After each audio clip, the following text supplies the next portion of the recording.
La statale Romea che porta a Sottomarina è deserta. Le interminabili code domenicali per trascorrere una giornata al mare non esistono più, così come non si sentono le grida dei bambini che giocano sulla spiaggia, la musica, non c'è fila per prendere un gelato.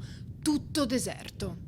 Anche la diga di Sottomarina non è mai stata così deserta. Solitamente, soprattutto in questo periodo dell'anno, è affollata di persone che vengono a camminare, a passeggiare con i bambini, a correre in bicicletta, eppure ora non passa nessuno. Uno scenario mai visto nemmeno nelle più fredde domeniche d'inverno. Qualcuno esce per una breve passeggiata, tutti con mascherina e a debita distanza. Eppure i gestori degli stabilimenti non perdono la speranza di poter aprire.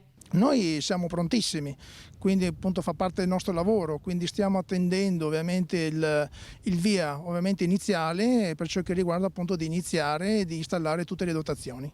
Ma di indicazioni non ne sono arrivate e queste immagini di spiagge deserte rischiano di diventare una triste normalità. Nonostante tutto, dal presidente Bosco-Lonale arriva però un messaggio di positività. Stiamo ovviamente chiedendo regole certe, immediate. Questo perché siamo a ridosso della stagione, abbiamo già perso per ciò che riguarda appunto tutto il mese di aprile. Come avete visto, le spiagge in questa zona non sono piccole, quindi hanno bisogno ovviamente di una necessità di tempo per ciò che riguarda appunto di installarle. Noi ovviamente possiamo tranquillamente appunto dare la certezza per ciò che riguarda sul distanziometro. A livello di distanziometro basta appunto che ci dicano eventualmente quanto dobbiamo tenere ovviamente una distanza sociale tra l'una e l'altra.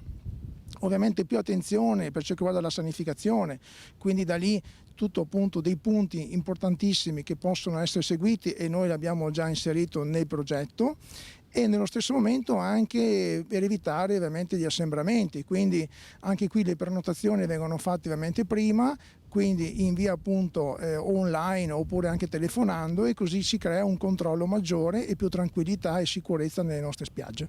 Ma di indicazioni non ne sono arrivate e queste immagini di spiagge deserte rischiano di diventare una triste normalità. Nonostante tutto, dal presidente Bosco-Lonale arriva però un messaggio di positività. Vi aspettiamo con grande entusiasmo, cerchiamo solo ovviamente di stare attenti a quelle che sono le prescrizioni come ormai magari ci vengono chieste, e da lì ovviamente si spera appunto che tutti quanti noi avremo almeno il giorno più bello dell'anno, che è la vacanza.